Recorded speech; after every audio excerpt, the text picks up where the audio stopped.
Bienvenue sur Africa 24 dans cette nouvelle édition du QG News. Au sommaire de l'actualité, seuls 49 partis politiques sont autorisés à exercer désormais en République du Congo. La nouvelle loi électorale entrée en vigueur ce 11 juin exclut 151 autres partis ne remplissant pas les conditions prescrites par la nouvelle loi. Le Cameroun baisse les prix du nom de domaine .cm. Il est passé de 130 000 à 7 000 francs CFA par mois afin d'inciter les propriétaires des sites web à s'y enregistrer. Et puis au Mali, le mois de Ramadan rime avec la pratique du sport. C'est l'occasion pour les jeunes de se donner rendez-vous sur les différents terrains de sport de la ville pour des tournois de football.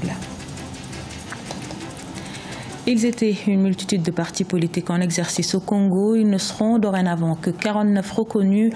La nouvelle loi électorale publiée ce 11 juin exclut de la scène politique 151 autres partis. Si les autorités voient en cette mesure un moyen d'améliorer la représentativité des formations politiques, la décision suscite la controverse au sein de l'opposition. Nathalie Mo. Être territorialement représenté avec des sièges sociaux dans 12 départements sont les conditions guidant désormais l'existence des partis politiques en République du Congo. Une réglementation qui exclut d'office 151 partis de l'échiquier politique du pays. La mise en application de la nouvelle loi électorale promulguée en 2017 consacre donc 49 formations politiques pour le Congo. Cependant, leurs noms n'ont pas encore été dévoilés. Organisations de faire des réclamations. Mais dans tous les cas, le problème est mal posé et il est mal réglé. Il suffisait à l'ordre gouvernant d'assainir le jeu électoral.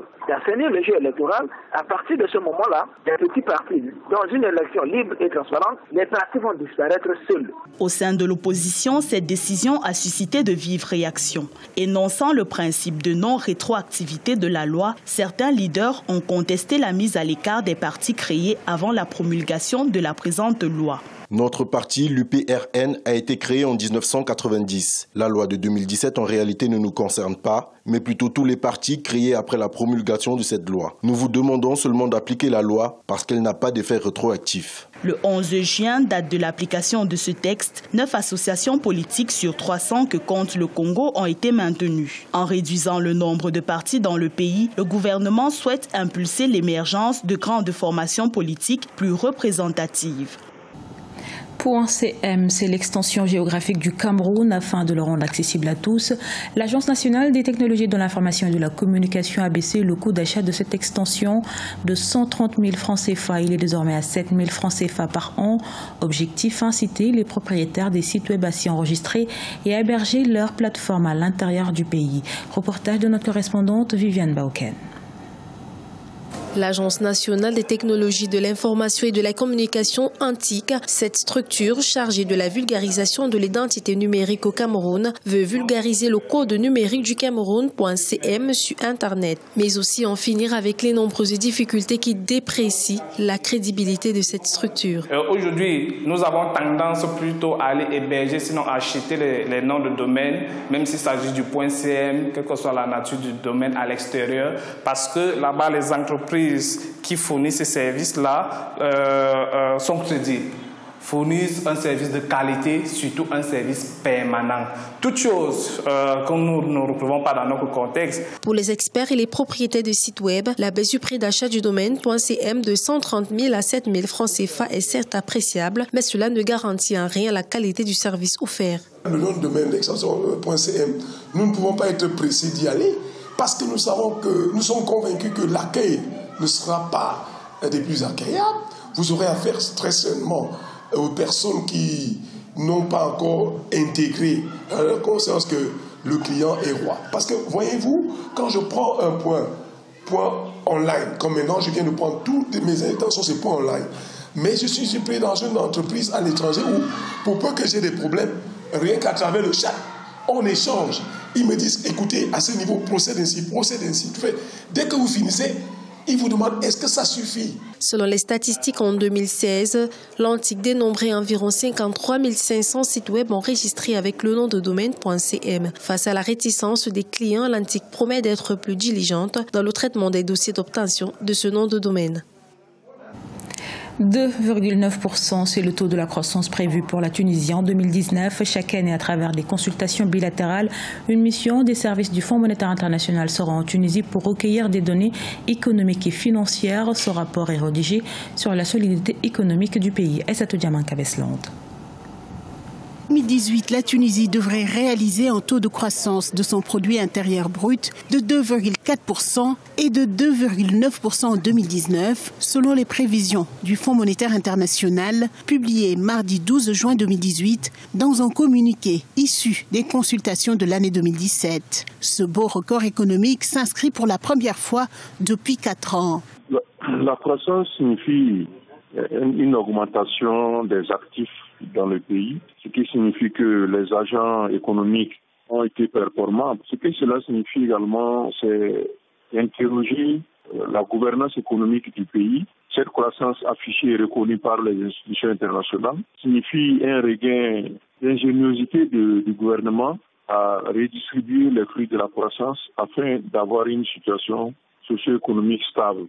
Le chômage, qui inscrit un chiffre de 15% en 2018, sera revu à la baisse à 14,8% en 2019. L'inflation, quant à elle, devrait se situer à 6,5% au cours de l'année 2018, puis passer à 5,9% en 2019.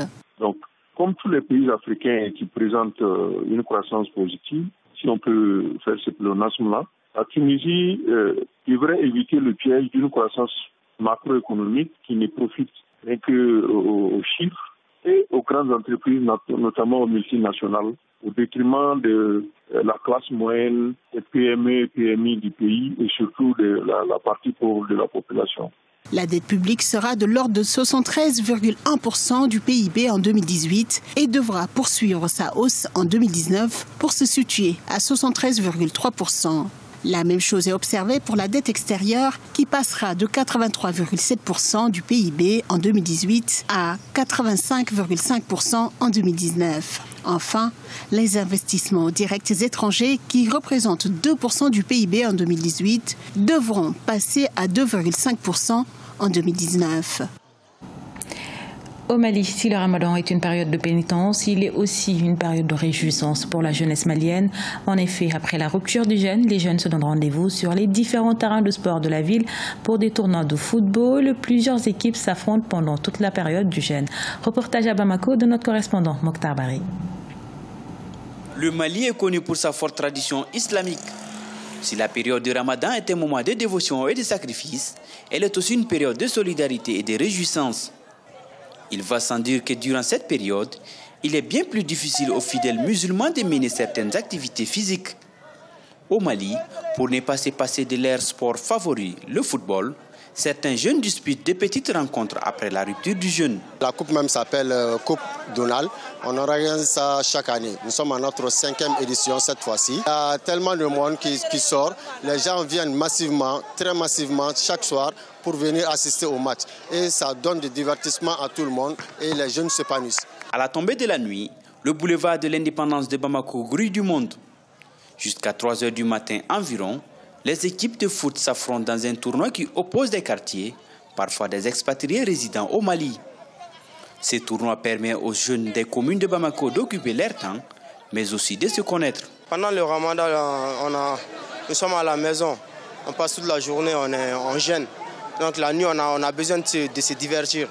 Donc le tournoi, c'est un bon truc pour les jeunes, en fait. Il y a pratiquement toutes les communes, de la commune 1, commune 2, commune 3, ainsi de suite. Donc on s'est réunis ici, on joue au foot, il n'y a pas de palabre, il n'y a ni rien, et puis on rentre à la maison.